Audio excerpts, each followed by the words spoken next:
Buenos días, hermanos, Dios les bendiga. Es un placer poder saludarles en esta hora.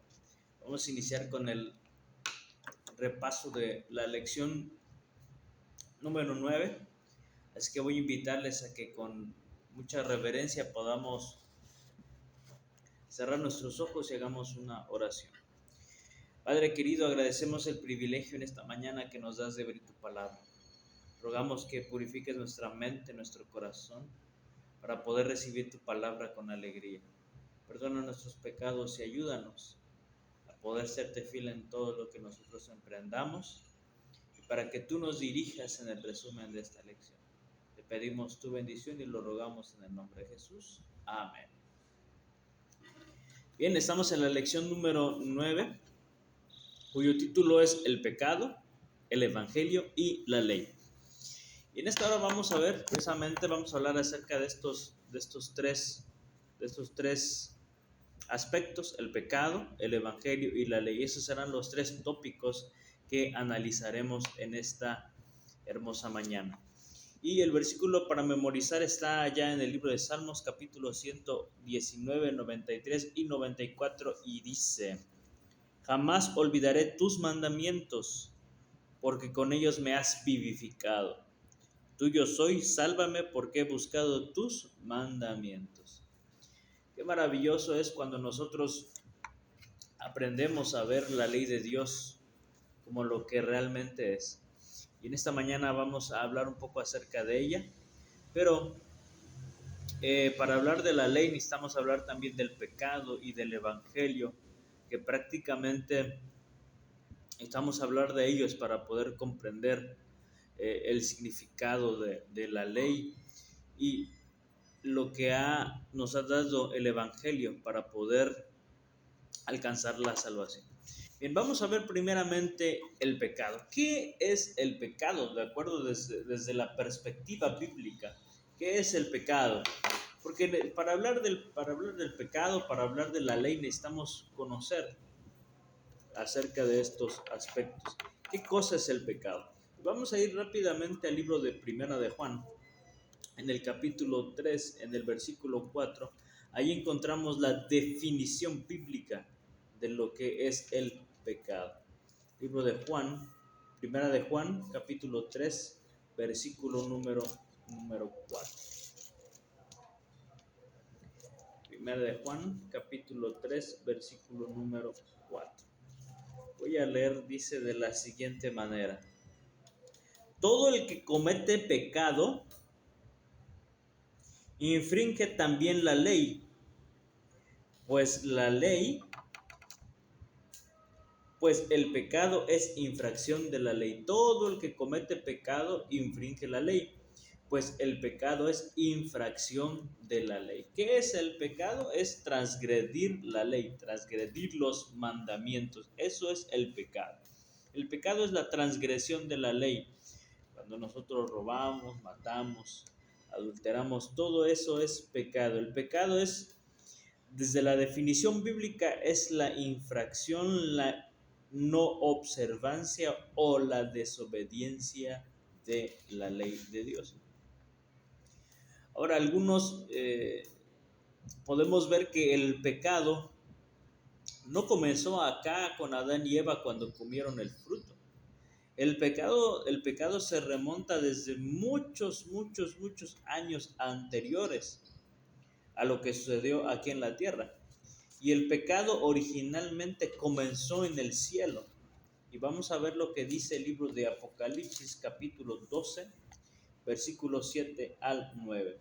Después hubo una gran batalla en el cielo. Fíjense dónde el contexto, el lugar donde se está desarrollando es esta batalla. Después hubo una gran batalla en el cielo. Miguel y sus ángeles luchaban contra el dragón, y luchaba el dragón y sus ángeles. Pero no prevalecieron, ni se halló lugar para ellos en el cielo, y fue lanzado fuera el dragón, la serpiente antigua, que se llama Diablo y Satanás, el cual engaña al mundo entero. Fue arrojado a la tierra, y sus ángeles fueron arrojados con él. Este pecado se originó en el pensamiento de Satanás. Cuando él codició la santidad de Dios, cuando él codició el ser semejante o más que Dios. Y entonces cuando Satanás codicia el poder de Dios, él se rebela contra él y contra su gobierno y desobedece sus mandamientos. Es por eso que comienza o surge el pecado. Que como ya vimos, el pecado es la transgresión de la ley de Dios. Eso es el pecado. Sin duda, el mayor obstáculo con el que el ser humano lucha en esta tierra es con el pecado.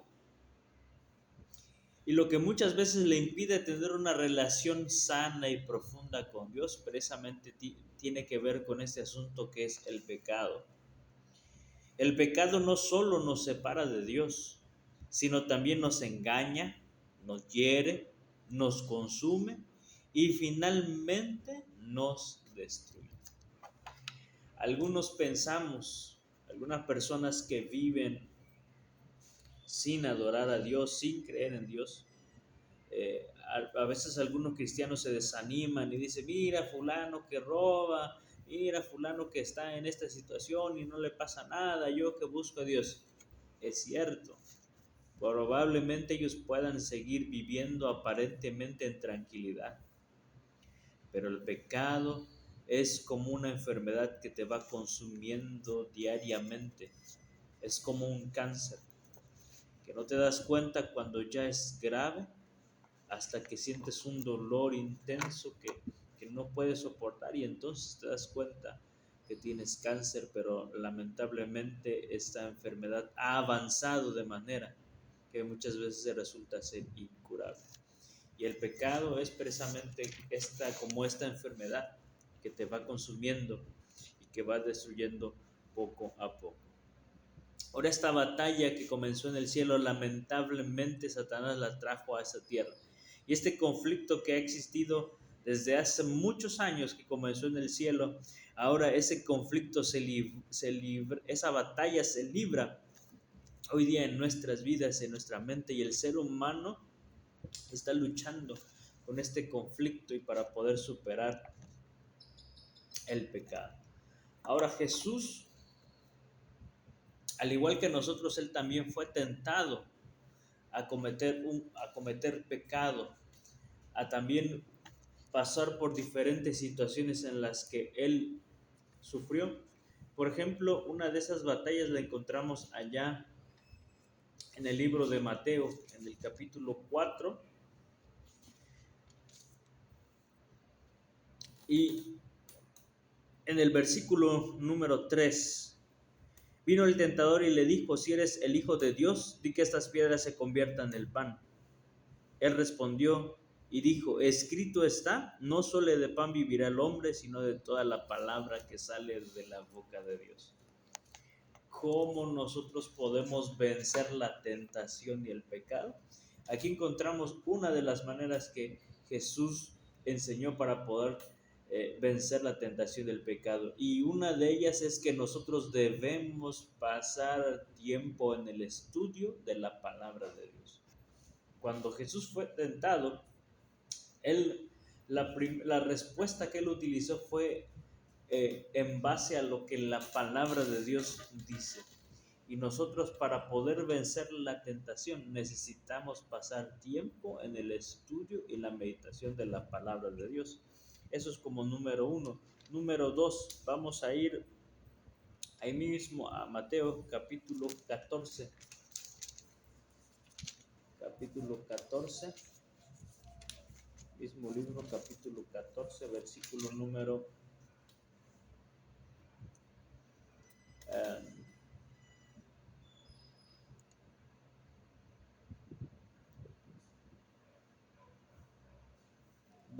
23, 14, 23. Despedida la multitud, subió al monte a orar y cuando llegó la noche estaba allí solo. ¿Cómo nosotros debemos y podemos vencer la tentación, vencer el pecado? Número 2, a través de una comunión íntima con Dios por medio de la oración. Ya vimos en lecciones anteriores que la oración es la manera en que nosotros hablamos con Dios. Y el estudio de la palabra es como Dios nos habla a través de ella. Así que Jesús también fue tentado a cometer pecados, estuvo su vida en peligro de la tentación. Sin embargo, él pudo resistir a esa tentación y lo comprueba lo que está en el libro de Hebreos, capítulo 14, 4, versículo número 15. Veamos cuál fue eh, la relación de Jesús ante la tentación. ¿Cuál fue el resultado de esa comunión con Dios? Dice, porque no tenemos un sumo sacerdote que no pueda compadecerse de nuestras debilidades, sino uno que fue tentado en todo según nuestra semejanza, pero sin pecado. Qué maravilloso es ver que la tentación del pecado se puede vencer, pero necesitamos, número uno, pasar tiempo escuchando la voz de Dios a través de su palabra y fortaleciendo nuestra relación personal con Él a través de la oración. Solamente de esa manera solo nosotros podemos vencer el pecado. Ya vimos que el pecado es la infracción de la ley y que este pecado comenzó en el cielo cuando Lucifer se rebeló contra Dios y contra su gobierno. Ahora vamos a ver de manera más clara qué es la ley de Dios, o para qué sirve la ley de Dios. Vamos a ir al libro de Santiago, al capítulo número 2, al versículo número 12 del libro de Santiago. Y vamos a ver qué dice acerca de la ley de Dios. Santiago, capítulo 2, versículo número 12. Dice, así hablad y así haced como los que habéis de ser juzgados por la ley de la libertad. Así hablad y así obrad como los que habéis de ser juzgados por la ley de la libertad. ¿Qué es la ley? Bueno, la ley, de acuerdo a lo que dice Santiago, es que es el código moral del gobierno de Dios. Por eso Santiago dice, obren y actúen, vivan, hablen como los que habéis de ser juzgados por la ley de la libertad. O sea que la ley de Dios es el fundamento de su gobierno. Es lo que regula la vida en comunión con Él. Nosotros tenemos hoy día leyes en la construcción, tenemos leyes de tránsito, que regulan precisamente el orden para que no surja el caos en este mundo. Bueno, así como tenemos leyes en esta tierra, Dios también tiene su ley que regula su gobierno, que es parte del fundamento de su gobierno. Y Santiago 2.2 dice que esta ley son los 10 mandamientos. Así que la ley de Dios es el código moral del gobierno de Dios. Vamos a ver en el libro de Apocalipsis 12, ya lo vimos hace ratito, 12, 7 al 9, pero hay algo importante que quisiera recalcar en este pasaje, hablando acerca de la ley de Dios. Ya vimos que es base del gobierno de Dios, pero vamos a ver otro aspecto importante aquí. 12:7 dice, después hubo una gran batalla en el cielo y Miguel y sus ángeles luchaban contra el dragón. Y luchaban el dragón y sus ángeles, pero no prevalecieron y se halló lugar para ellos en el cielo. Y fue lanzado fuera el gran dragón, la serpiente antigua, que se llama Diablo y Satanás, el cual engaña al mundo entero. Fue arrojado a la tierra y sus ángeles fueron arrojados con él. Vimos que el pecado comenzó en el cielo. Y si el pecado es la transgresión de la ley, la desobediencia de la ley, quiere decir que la ley de Dios ya existía en el cielo. La ley de Dios no comenzó a funcionar aquí en la tierra. Ahorita lo vamos a ver. No comenzó a funcionar allá en el monte Sinaí cuando Dios le da a Moisés los 10 mandamientos. No, los 10 mandamientos ya existían desde mucho antes. Porque los mandamientos de Dios comparten una característica que tiene Dios. Y vamos a ver cuál es. Vamos a ir rápidamente al libro de Salmos, capítulo número 111. Libro de Salmos, capítulo número 111, y vamos a ver los versículos 7 y 8. Las obras de sus manos son verdad y juicio. Fieles son todos sus mandamientos, afirmados eternamente y para siempre. hechos en verdad y en rectitud. Dice la palabra de Dios en el libro de Salmos que los mandamientos son eternos, son para siempre, son inmutables, no pueden cambiar. Esa es una de las características que comparten los mandamientos con Dios. Los mandamientos de Dios son eternos, así como Él es eterno. Es por eso que la ley de Dios ya existía allá en el cielo, porque la ley de Dios existe desde la eternidad, así como Dios es eterno. Ahora bien, vamos a ver otro aspecto importante de la ley de Dios y está en el libro de Éxodo, capítulo 31, versículo número 18. Ya vimos que la ley de Dios es la base de su gobierno, su existencia o durabilidad es eterna. Vamos a ver qué otra cosa hablando acerca de la ley de Dios. Éxodo 31, versículo 18. Y dio a Moisés cuando acabó de hablar en el monte Sinaí 2 tablas del testimonio, tablas de piedra escritas por el dedo de Dios. ¿Quién es el autor de los 10 mandamientos? Es Dios mismo, porque existen juntamente con Él en la eternidad. Dios es su autor. Algunos piensan que Moisés hablan acerca de la ley de Moisés. Sin embargo, Moisés solamente fue el legislador, solamente fue el transmisor, solamente fue quien recibió los mandamientos. Pero el autor de los mandamientos es el propio Dios. Ahora, ¿qué más podemos aprender de la ley de Dios? ¿O cuáles otras de la? Ya vimos que la ley es el fundamento, es el código moral del gobierno de Dios. La ley de Dios es eterna. Dios es su autor. Ahora, ¿qué otras funciones tiene la ley? Vamos a ver en el libro de Romanos, capítulo 7, versículo 7, hablando acerca de la ley de Dios, para que podamos comprender su relación con el pecado y con el evangelio. Romanos, capítulo 7, versículo número 7. ¿Qué diremos pues? ¿La ley es pecado? En ninguna manera. Pero yo no conocí el pecado sino por la ley, porque tampoco conociera la codicia si la ley no dijera no codiciarás. ¿Cuál es otra de las funciones o de las características de la ley? La ley nos muestra el pecado.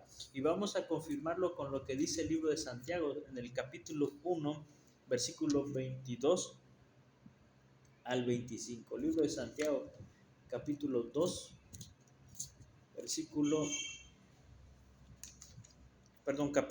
capítulo 1, 22 al 25. Santiago 1, 22 al 25.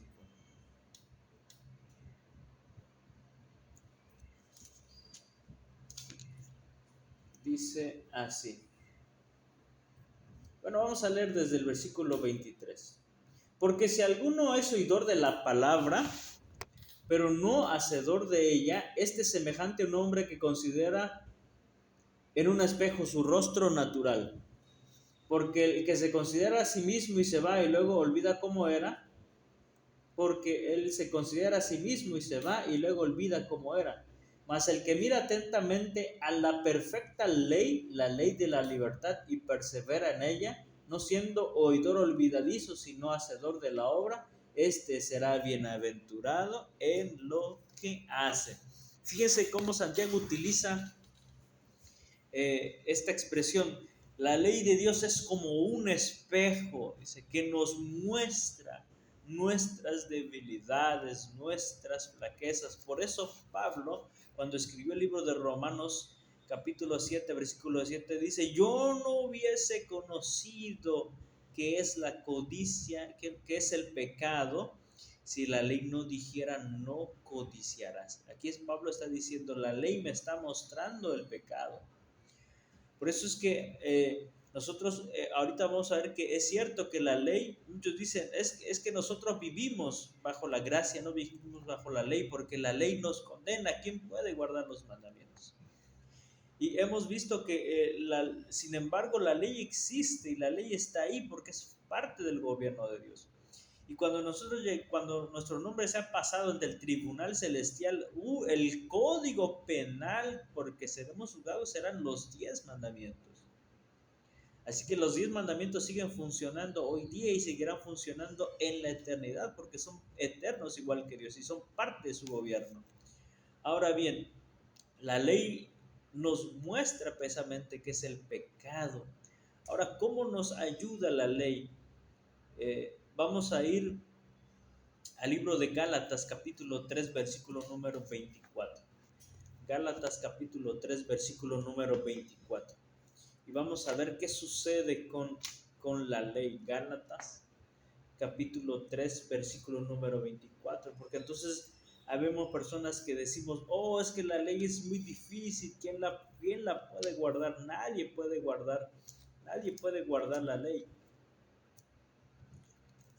Sin embargo, Jesús mostró a través de su vida que se puede ser fiel a los mandamientos, porque Él era un ser humano como nosotros que estuvo sujeto a luchas y tentaciones como nosotros luchamos hoy en día.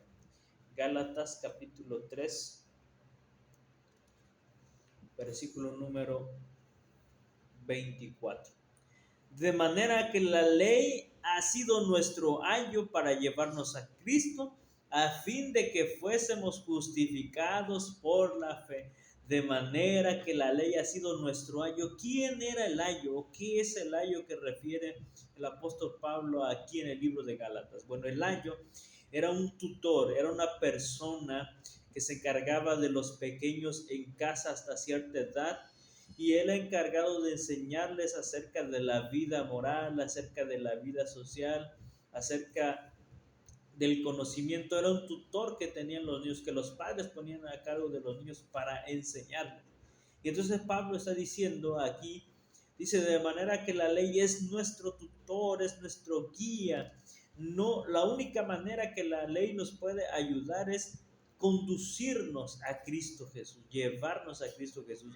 Porque la ley, como vimos hace un ratito en el capítulo 7 de Romanos y del libro de Santiago, la única función es mostrarnos cuál es el pecado y por lo consiguiente también condenarnos, porque cuando nosotros hemos desobedecido a la ley, entonces tenemos que pagar sus consecuencias.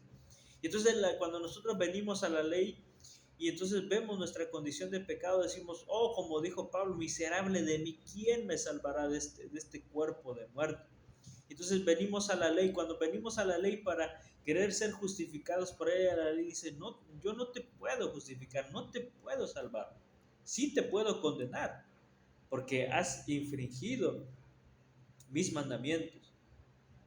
Ahora la ley dice, como yo no te puedo salvar, como yo no te puedo justificar, entonces la ley lo que hace es nos lleva a Cristo Jesús. Es nuestro tutor que nos conduce a Cristo para que entonces Cristo pueda Él justificarnos. Y eso podemos verlo también en el libro de Romanos capítulo 10 versículo 4, donde algunas personas mencionan que es cierto, pero que la ley ha sido abolida porque el apóstol Pablo escribió en Romanos 10:4 que la ley dejó de funcionar.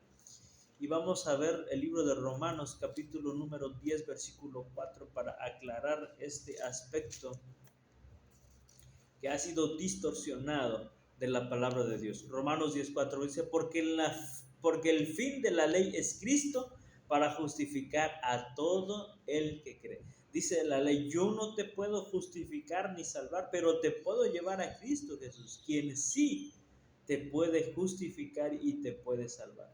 Y entonces el apóstol Pablo, inspirado en eso y sabiendo que la ley no nos puede salvar, que solamente nos conduce a Cristo Jesús, entonces él escribe este pasaje, porque el fin de la ley es Cristo para justificar a todo aquel que cree. Y algunos dicen, oh, ahí está, con Cristo, con la muerte de Cristo acabó la ley. Ahora ya el final de la ley es Cristo, terminó cuando Cristo murió en la cruz.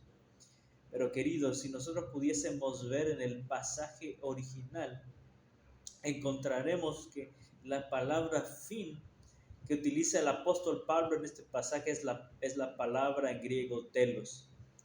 ¿Y cuál sería la traducción de esta palabra o su sentido o su significado? Bueno, telos, que utiliza el apóstol Pablo aquí, no es de fin de terminar algo, sino telos se traduce como finalidad. Y si nosotros pudiésemos traducir este pasaje, pudiese quedar de la siguiente manera: porque la finalidad de la ley es Cristo para justicia a todo aquel que cree. La ley no te puede salvar. Por eso su finalidad es conducirte a Cristo Jesús, quien te puede dar la salvación, y entonces podrás obtener el derecho a ser justificado. Ahora es cierto que nosotros, como ya decíamos, vivimos en un mundo pecaminoso, lleno de pecado, donde es difícil obedecer los 10 mandamientos. Ahora, precisamente esa es la relación que tiene ahora la ley con el Evangelio, que es lo siguiente que vamos a ver. ¿Dónde se menciona por primera vez? Ya vimos que la ley nos condena, pero nos conduce a Cristo Jesús, que nos puede salvar. Ahora, ¿dónde se menciona por primera vez el Evangelio y qué tiene que ver el Evangelio con la ley y con el pecado? Bueno, la primera vez que se menciona la palabra Evangelio es justamente en el libro de Marcos, en el capítulo 1 y en el versículo 1. El principio del Evangelio de Jesucristo, Hijo de Dios. ¿Qué es Evangelio? Evangelio viene de una palabra en griego que es la palabra evangelión. Y la palabra evangelión se traduce como buenas nuevas, como buenas noticias. Nosotros generalmente cuando llega diciendo tengo noticias, esperamos que sean buenas noticias, ¿verdad? Porque nadie quiere recibir malas noticias. Generalmente nosotros queremos recibir las buenas noticias. Y precisamente Evangelio es eso, buenas noticias. Y el ser humano está separado de Dios a causa del pecado, ha infringido sus mandamientos. Y ahora la ley dice en Romanos capítulo 3, versículo 23, porque la paga del pecado es la muerte. Ahora que hemos infringido los mandamientos, entonces la paga del pecado es la muerte. Esas son malas noticias. Pero entonces viene el Evangelio presentando buenas noticias, presentando el Evangelio de Jesucristo, las buenas noticias de la salvación. Ahora, quiero decirte que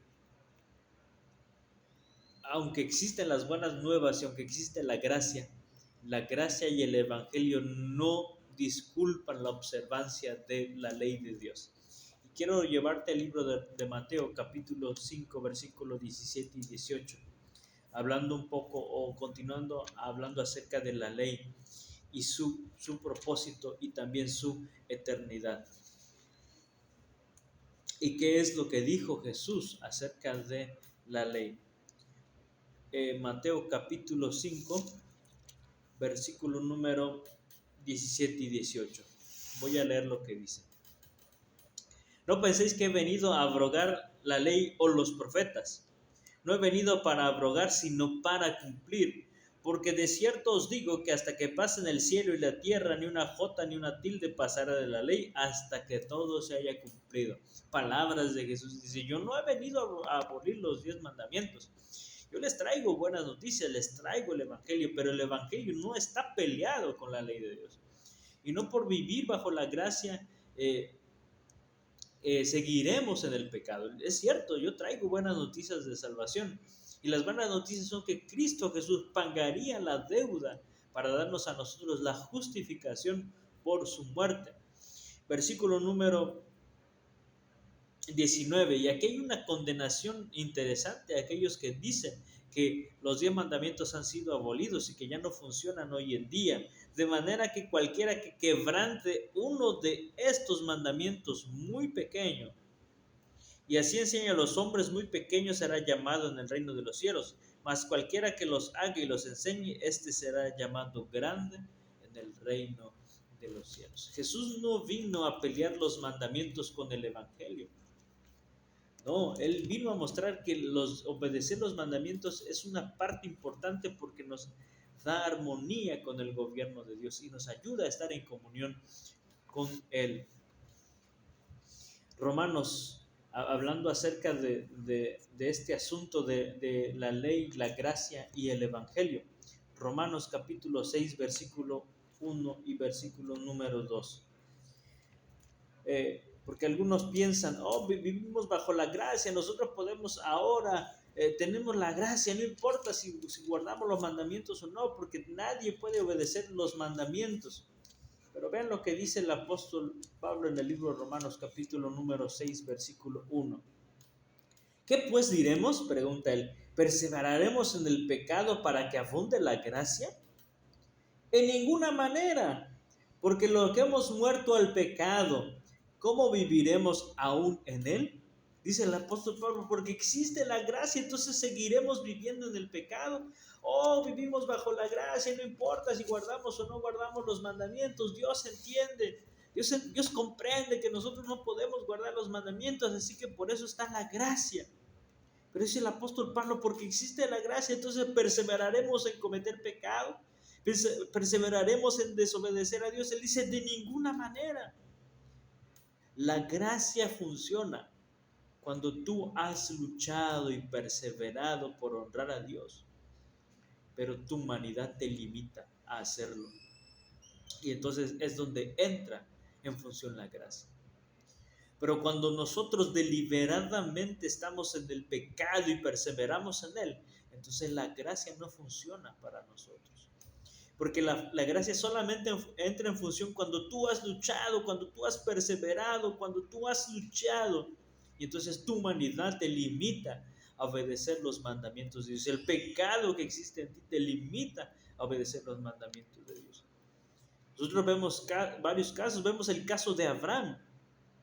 Abraham confió en Dios, en sus promesas, perseveró. Estuvo esperando durante muchos años el cumplimiento de la promesa de su hijo.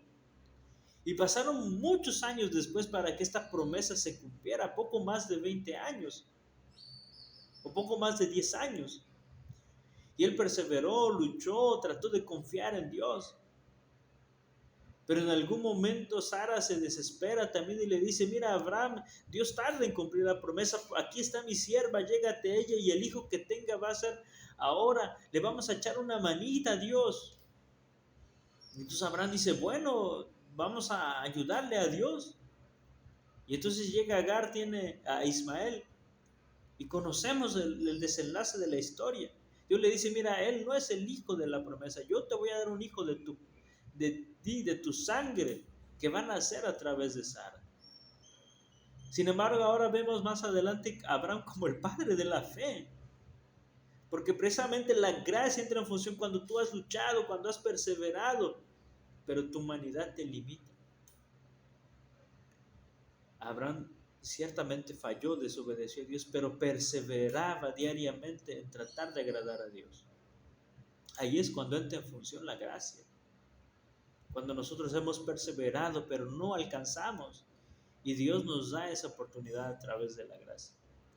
Pero si nosotros vivimos una vida pecaminosa, vivimos sabiendo que robar es malo y perseveramos en ello sin tener temor, entonces la gracia, querido, no funciona para ti, porque así no funciona la gracia. Pablo dice, no podemos seguir pecando para que la gracia abunde, no, de ninguna manera. Si hemos muerto al pecado, debemos de vivir ahora en la gracia, amando y obedeciendo a Dios y sus mandamientos, porque el pecado es la desobediencia a los mandamientos. Ahora, los 10 mandamientos no son una ley restrictiva, no son para que nosotros, es que tú no puedes hacer eso, no puedes mirar aquí, no puedes hablar allá. No. Los 10 mandamientos Dios los ha dejado para salvaguardar nuestra integridad física, espiritual y moral. Los 10 mandamientos, la esencia de los 10 mandamientos son el amor. Quiero llevarte a Mateo 22, 34 al 40, donde algunos confunden este pasaje diciendo que solamente existen hoy día 2 mandamientos, que Jesús dejó ahora 2 mandamientos. Pero la palabra de Dios no dice eso. Mateo capítulo 22, 34 al 40. Vamos a leer atentamente qué dice este pasaje. Entonces los fariseos, oyendo que había hecho callar a los saduceos, se juntaron a una. Y uno de ellos, intérprete de la ley, preguntó para tentarle diciendo, fíjense cuál fue la pregunta: Maestro, ¿cuál es el grande mandamiento en la ley? ¿Cuál es el gran mandamiento? Aquí no encontramos que el hombre le dijo, oye maestro, ¿cuál es el nuevo mandamiento? Él está diciendo, ¿cuál es el grande mandamiento? Y Jesús le responde, amarás al Señor con todo tu corazón, con toda tu alma y con toda tu mente. Este es el primer y grande mandamiento. No es el nuevo mandamiento, es el primer grande mandamiento. Y el segundo es semejante, amarás a tu prójimo como a ti mismo. De estos dos mandamientos depende toda la ley y los profetas. Es decir, en resumen, Jesús está diciendo, los 10 mandamientos se pueden resumir en una sola palabra y es el amor. El amor a Dios y el amor al prójimo. Cuando tú amas a Dios, entonces estarás dispuesto a obedecer los primeros 4 mandamientos que están en la primera tabla de la ley de Dios. Y si tú amas a tu prójimo, estarás dispuesto a obedecer los otros 6 mandamientos que involucran nuestro amor hacia el prójimo. La ley de Dios está para proteger nuestras relaciones y amor con Él y nuestro amor hacia el prójimo. Ahora bien, algunos piensan, como decía, que la ley de Dios está peleada con el Evangelio, pero no es así. Vamos a ir terminando con el libro de Romanos, capítulo, me quedan algunos versículos, Romanos 3:31, hablando acerca de la ley de Dios. Vamos a leer primero Romanos 3:28. Dice, concluimos pues que el hombre es justificado por la fe sin las obras de la ley. Ya dijimos que la ley no nos puede salvar. Lo que nos salva es nuestra creencia en Jesús. Por eso dice el apóstol Pablo, de manera que por la ley nadie va a ser justificado, porque la ley no puede salvar. La ley te muestra el pecado y te conduce a Jesús, quien te da la salvación. Ahí estamos claros. La ley no te puede salvar, es cierto. Decimos, bueno, pero ¿para qué lo obedecemos si la ley no nos salva? Bueno, la ley nos ayuda a estar en comunión con Dios. La ley es el fundamento del gobierno de Dios. Y no obedecerla implica que vivimos en pecado. Versículo 31. Luego por la fe invalidamos la ley en ninguna manera, sino confirmamos la ley. Fíjense qué maravilloso. La fe no invalida el mandamiento. La fe confirma el mandamiento. Porque la fe en Cristo Jesús nos hace ver que nosotros no podemos ser salvos. Pero ahora que vemos nuestro pecado, entonces vamos a Cristo Jesús, que nos justifica y nos da la salvación. Y eso está ahí mismo, versículo 24, siendo justificados gratuitamente por su gracia, mediante la redención que es en Cristo Jesús. La salvación solamente viene por Cristo Jesús y creer en Él. Ahora bien, podemos decir, entonces no es necesario que yo guarde los mandamientos, porque ¿de qué sirve guardar los mandamientos si yo no soy justificado por los mandamientos? Quiero invitarte finalmente a lo que dice el libro de San Juan, capítulo 14, versículo número 15. Obedecer los mandamientos es una muestra que amamos a nuestro Salvador. Y cuando nosotros lo obedecemos por el amor que sentimos a Él, entonces no es una carga para nosotros, sino más bien es el resultado de una relación profunda con Él. San Juan 14:15. Vean lo que dice Jesús. Si me amas, guarda mis mandamientos. Querido, el pecado, como ya dijimos, es la desobediencia de los mandamientos de Dios. Eso es el pecado. Cuando nosotros pecamos, estamos desobedeciendo a los 10 mandamientos. Y cuando nosotros desobedecemos los 10 mandamientos, estamos diciendo a Jesús, yo no te amo. Porque Él dice, si tú realmente me amas, guarda mis mandamientos. Sin duda alguna, la prueba factible, la prueba tangible, la prueba real de que tú y yo realmente amamos al Salvador es que nuestra vida ha sido transformada por la observancia de los 10 mandamientos y de la ley de Dios. Y cuando nosotros luchamos para guardar esos mandamientos y nuestra humanidad nos limite, es donde entonces entra la gracia maravillosa de Cristo Jesús, que nos da ese pedacito que nos falta para poder alcanzar la salvación que solamente viene cuando nosotros creemos en Él. Así que, querido, si nosotros vamos por la vida diciendo yo amo a Jesús, pero vivimos y abundamos en el pecado, entonces tú y yo lamentablemente no amamos al Maestro. Porque Jesús dijo, una prueba tangible de que tú me amas es que guardas mis mandamientos. Así que te invito a que si no lo hemos practicado, lo hagamos a partir de ahora.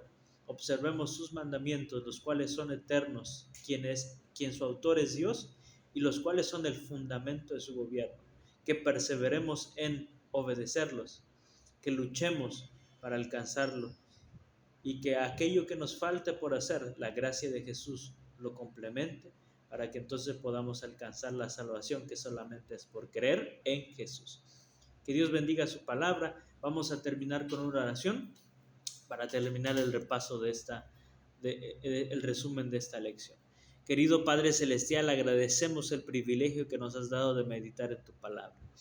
Permite que podamos a partir de ahora vivir en armonía con tus mandamientos, obedecerlos y guardarlos para evitar vivir en pecado.